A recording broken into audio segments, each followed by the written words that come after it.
See, these two 600ml plastic water bottles speak for themselves.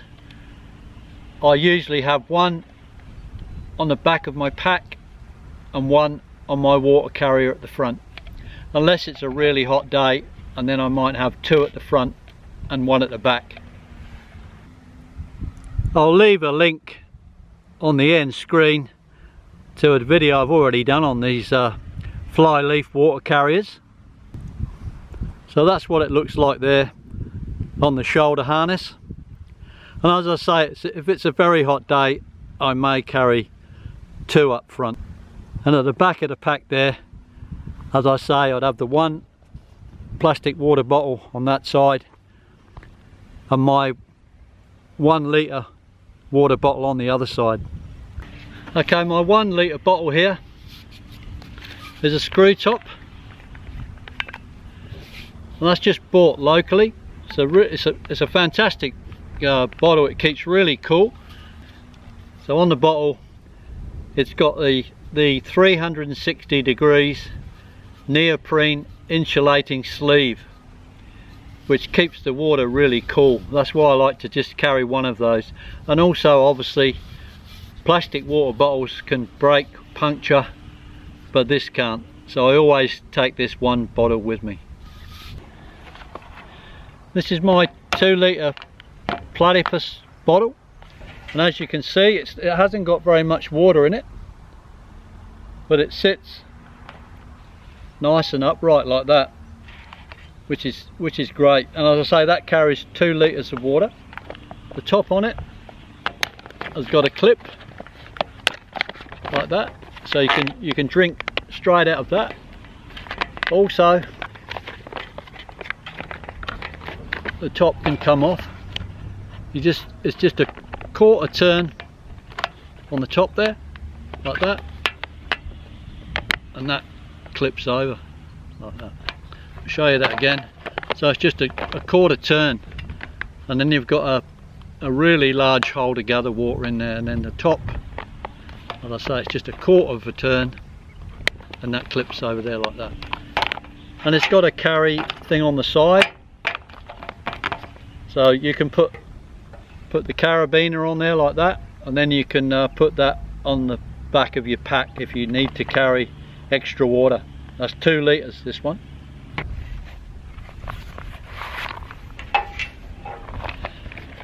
And this is a 2 litre hydrapak seeker that I carry as well. So you can put 2 litres of water in there. That's got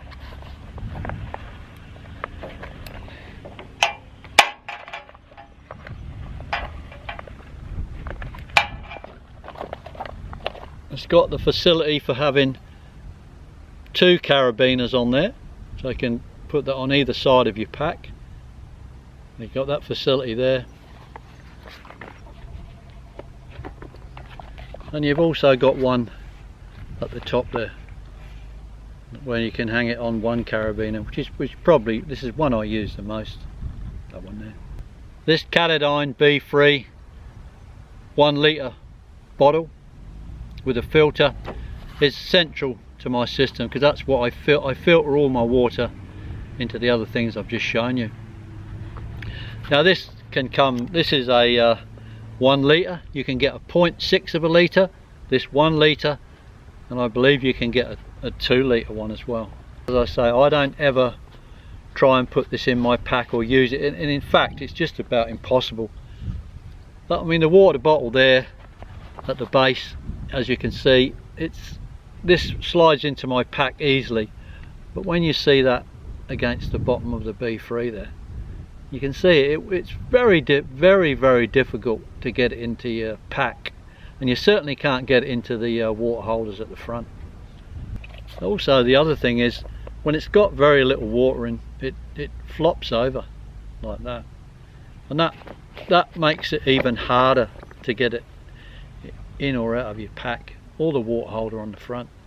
So as I say, I only use this as a vehicle to filter water into all the other containers that I have. I won't run through every spec with you, but I'll run through a few specs of my B-free, Catadine B-free water filter. It's supposed to be able to filter 1,000 litres of water through it before you need a new filter. But of course that all depends on the quality of the water you're filtering through it. It's a hollow fibre filter, and it's 0.1 microns, the filter itself. Now it's supposed to be able to filter out 99.999 recurring into infinity germs from your water. And this filter can filter out protozoa and certain bacterias, but obviously it won't filter out viruses. The bag itself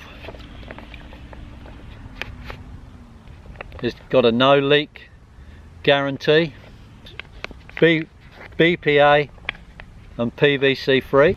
Now that's got a certain amount of water in it. There's two. You can clean the filter by shaking the filter in the water inside the bag like that.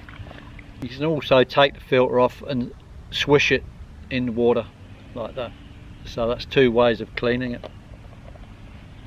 When you take the top on and off, you always want to hold it by that hardened plastic at the top when you take the filter in and out.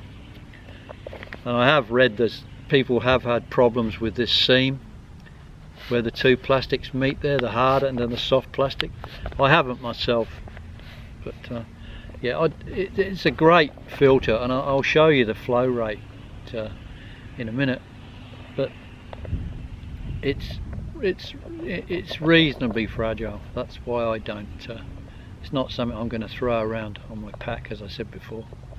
It goes. I've got my own little bag for it, and I store it apart. Another point is, you never store the filter. You know, you never leave the filter in the bag when you're storing it. That's not good either. It won't dry out. So when you got them in your pack, you can store them apart. Okay, this was the original top I had on the filter, but this top here can be changed out. This is off one of the plastic water bottles I had, so that was probably cost me about $3 for that water bottle, and then I get another top on it which fits on there, and it's the same flip top again. So that part there is interchangeable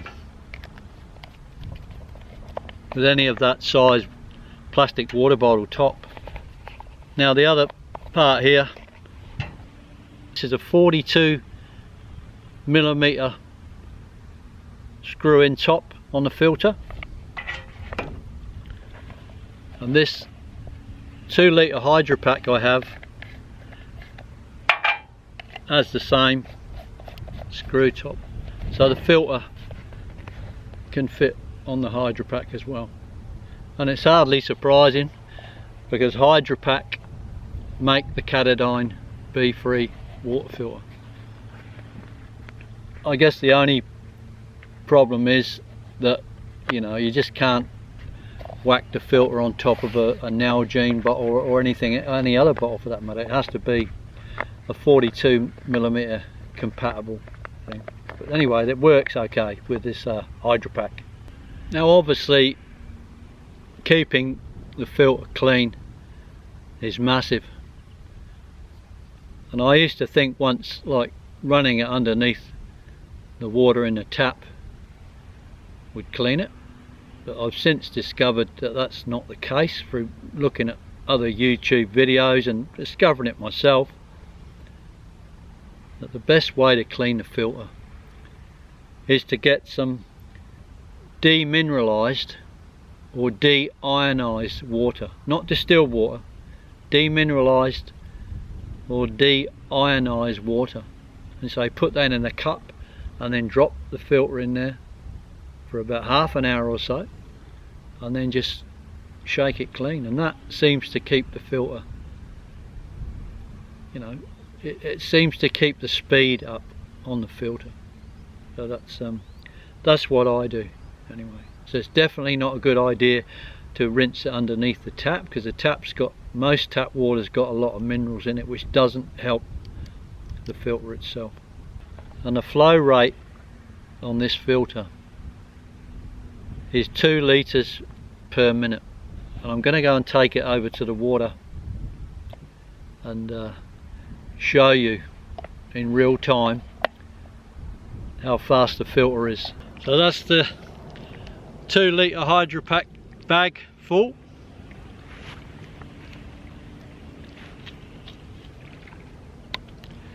Flip the top on the bottle.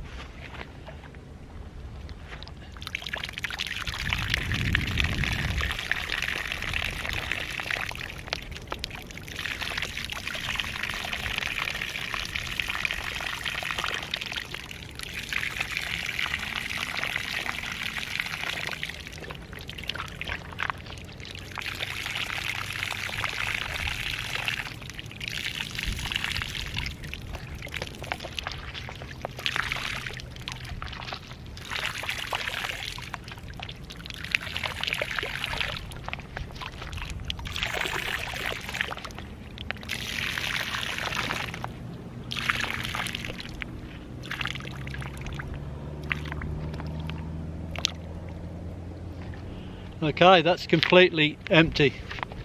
Now you can judge for yourself on the timing of the video how quick that was. The B3 itself, I've got a bag for it here.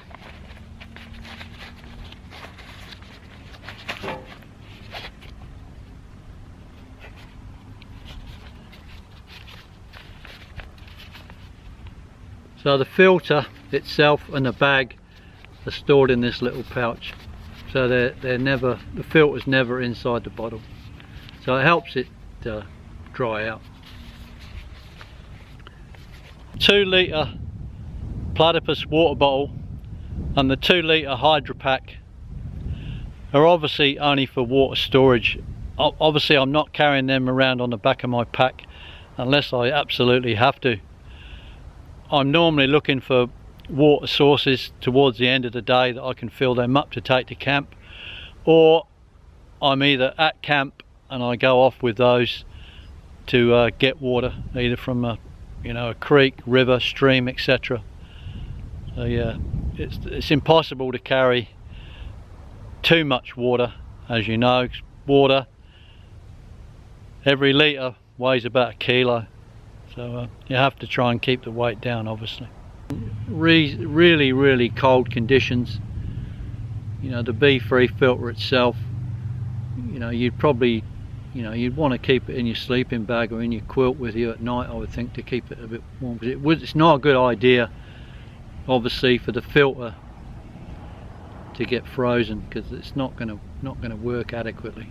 Not that I ever have to worry about that. I'm never usually hiking in freezing cold conditions anyway. Okay, Hike and Seeker signing out. Thanks for watching. Take care, and I hope to see you on the next video. Goodbye.